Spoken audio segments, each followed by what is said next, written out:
রাতে হাত পায়ের নখ কাটা যাবে কি না, এই প্রশ্নটি অনেকেরই এবং আমাদের সমাজে এখনো অনেকে মনে করেন, বিশেষ করে গ্রামাঞ্চলে, যে রাতের বেলায় হাত পায়ের নখ কাটলে মানুষের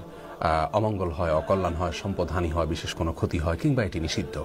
মূলত কোরআন হাদিসের কোথাও রাতের বেলায় হাত পায়ের নখ কাটা কিংবা গোপ ছোট করা কিংবা চুল কাটা কিংবা ঘর ঝাড়ু দেওয়া কিংবা খাবার শেষে প্লেট ধুয়ে সে পানি বাহিরে ফেলা ইত্যাদি, অথবা কোনো গাছের পাতা ইত্যাদি ছেঁড়া, ফসল ইত্যাদি ছেঁড়া রাতের বেলা, এগুলোকে কোরআন হাদিসের কোথাও নিষেধ করা হয়নি। আর কোরআন হাদিসে কোনো কিছুকে নিষিদ্ধ না করা হলে সেটিকে নিষিদ্ধ বা অমঙ্গলের মনে করাটা এটি কুসংস্কার এবং এক ধরনের শিরকি বিশ্বাস, যা থেকে আমাদের বেঁচে থাকতে হবে। রাসূল করিম সাল্লাল্লাহু আলাইহি ওয়াসাল্লাম বিভিন্ন হাদিস থেকে আমরা জানতে পারি লা আদওয়া ওয়ালা তিয়ারাতা, এবং এ জাতীয় অনেক হাদিস রয়েছে যেগুলোর খোলাসা হলো